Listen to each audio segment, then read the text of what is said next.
Today we are talking about negative numbers and the number line. So usually we'll come across different numbers that have opposite meanings. So for instance, we could talk about, like in this picture, temperature. We have a really, really cold temperature or a really hot temperature. We can talk about different directions, going east versus west or north versus south. We can talk about prices going up, prices going down. We can talk about people gaining money, losing money. We can talk about somebody standing above or below sea level. So, just like on a number line, in real life situations, there are opposites, and we use the number line to show those relationships. Usually, we assign certain values to be positive and the opposite to be negative. So just like in these two pictures of the thermometers, you'll notice that the first thermometer, it shows 40 degrees Celsius and the other one shows negative 10 degrees Celsius. So it's kind of like a number line, but it's put kind of on sideways. Okay, just like a number line, it has a zero, it has positive numbers, and it has negative numbers. But you probably know from real life situations that the higher up you go in a thermometer, the hotter it is, and the lower you go, the colder it is. So, just like the situations we talked about before, they're opposites of each other. All right, so we kind of mentioned this already, but on a number line, we have the zero in the middle, we have positive numbers, and we have negative numbers. These are all called integers. So you want to put that into your notes. These are all called integers. They're kind of like your whole numbers. So there's no fractions or decimals or anything like that. They're your whole numbers, but they can either be positive or negative.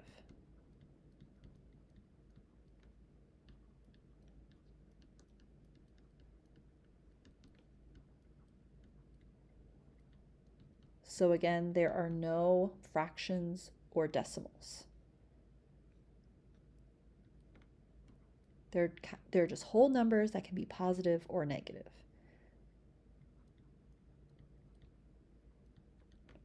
So put that in your notebook. That is a very important vocabulary. When someone says integers, they're including negatives. When someone says a whole number, they're only talking about positive numbers. Okay? But whether they're talking about whole numbers or integers, none of that includes fractions or decimals. Okay? So moving on, let's take a look at these different real life scenarios. And remember, you can always pause the video if I'm going too quickly to jot down notes. Okay? So these are examples of how negative numbers could be used in some real life situations. Situation A says, if 20 miles denotes a distance of 20 miles due east, what denotes a distance of 6 miles due west? So go ahead and pause the video and see if you can figure out the answer to 1A by yourself. Okay, so it says 20 miles. If they write 20 miles, it really means going a distance of 20 miles due east. So they're asking now, how would you write, or what denotes a distance of 20 miles due west? Well, if they wrote a positive 20 for 20 miles due west, I would say 6 miles due east, then 6 miles due west would be a negative 6 because it's the opposite. East and west are opposites of each other. So this answer would be negative 6 because it sounds like they already chose positive to represent east.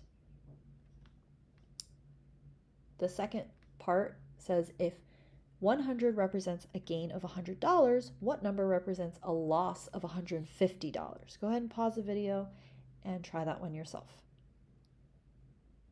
Okay, so they said positive 100 represents a gain of $100. That makes sense, right? Because that's a positive thing. What number represents a loss of $150?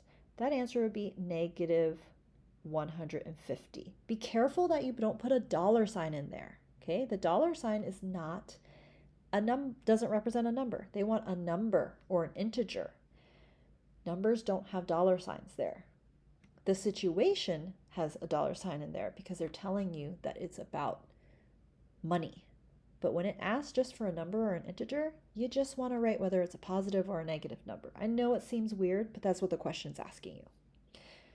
Part C is asking if 50 meters denotes 50 meters above sea level, what denotes a distance of 25 meters below sea level? Go ahead and pause the video and try it on your own. Okay, so again, positive 50 really means 50 meters above sea level. So a distance of 25 meters below sea level, you should have written negative 25. Just the number. Okay? Now let's talk about the number line more in depth.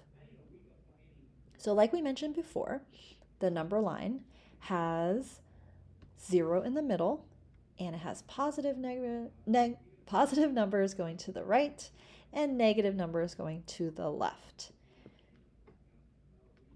So you notice also that there are arrows pointing in either direction. The arrow just tells you that it goes on forever. These positive numbers go on forever and ever and ever. They can become really, really big numbers up to infinity. These negative numbers go on forever and ever and ever. They get smaller and smaller and smaller. And be sure that you are paying attention to the order of these numbers. All the positive numbers are to the right of 0. Here's 0. And they're going in ascending or increasing order, going bigger and bigger. 1, 2, 3, 4, 5, 6, 7, 8, and so on. Okay, so the further right we go, the greater the numbers get. And the further left we go, the less the numbers get. And if you notice, the negative numbers are going in descending order. They're going in reverse, okay? They're getting smaller, but the digits themselves are going in reverse. So negative 1, negative 2, negative 3, negative 4, negative 5. I've had somebody in the past describe it as a mirror. So if you wanted to make 0 the mirror, you'd see that 1 and negative 1 are opposites of each other. One's just negative, one's positive. 2 and negative 2 are opposites of each other. 3 and negative 3 are opposites of each other, and so on, okay? So you can always check to see if you have your number line drawn correctly, if they are symmetrical, evenly reflective of each other on either side, okay? Just one side is positive and one side is negative. Now, why does that make sense? Because while these numbers are getting bigger and bigger, these values are actually getting smaller and smaller. This 3 right here would be like if I had $3 in my pocket. This negative 3 here would be like if I don't have $3 in my pocket. Okay, I owe someone $3. So it actually makes sense that negative 3 is less than negative 1 because I'm way more poor if I'm owing someone $3 compared to if I just owe someone $1. And I'm super, super poor if I owe someone like $750 all the way back here, right? So think about the negative numbers. I like to think about them as owing people money. And the greater these digits are, the lesser the value is, okay? So be sure that you have these in your notes and appropriately label. Make sure that you have the opposites of these numbers reflected and that you know the further right you go, the greater the value is, the further left you go, the less the value is. Okay, so right here they're kind of saying the same thing. In the number line, 3 is to the right of -2. So -2 is less, right? The further left we go, it's less. So -2 is less than +3, okay? Because it's going to the left. Sometimes people like to remember left is less. Now is a good time for us to review your symbols as well. This symbol right here is the less than sign. And this symbol right here is the greater than sign. Sometimes people mess up those two signs, okay? So again, the shortcut is some people remember that this is pointing to the left, so it's less than. Other people also remember that if you're reading, like in English, left to right, you see the smaller side first, so it's less than. Just like how this one, if you were reading left to right, ooh, I see the larger side opening up first, so it's greater than, okay? And then similarly, if I put an equal sign underneath it, then it would just be called less than or equal to, greater than or equal to. So make sure that these 4 symbols are in your notebook. And I cannot express enough that people do make mistakes on and like switch around how to read and use these symbols. So be sure that you write down some kind of hint for yourself. Left, because it's pointing to the left, less than is usually what I see people do. Okay, and then we're going to work on this example 2. It says A, represent the numbers 0, 2.3, or 2 3/10, and -3 on a number line. Hence, arrange the given numbers in ascending order. So what I want you to do is I want you to pause your video, draw yourself a number line, and plot those 3 numbers, because they're not all integers, right? 2 3/10 is not an integer, so I'm not going to say that. Represent those 3 numbers on the number line, on your own in your notebook. All right, so the first thing you probably want to do is plot your 0. That's easy. I'm going to put a dot right there in the middle on top of 0. So I'm representing that first number with a dot. And then I also want to plot all the way over to -3. And I'm actually going to make my number line, you know what, I'm going to make it longer because I have to represent 2 3/10. So let me make it longer. Plot my 0. There's a dot there. I need to get it all the way to -3. So I know for the negatives go on the left-hand side, and I want to put equal spacing between my numbers. So here's -1, here's -2, and here's -3. Okay? Equal spacing, right? Because there's equal space between each integer. I'm going to put a dot above -3 to represent that there's 0 and there's -3. And then my last number is 2 3/10. Again, I want equal spacing between my numbers. I can't have like a whole bunch of space between 0 and 1 and a tiny amount of space between 1 and 2, right? And that would mean that they're not equivalent, the space in between. So I have to be careful there. And this is where a quad notebook comes super handy. You can be super precise. Like I just have blank space over here, so I have to kind of eyeball it.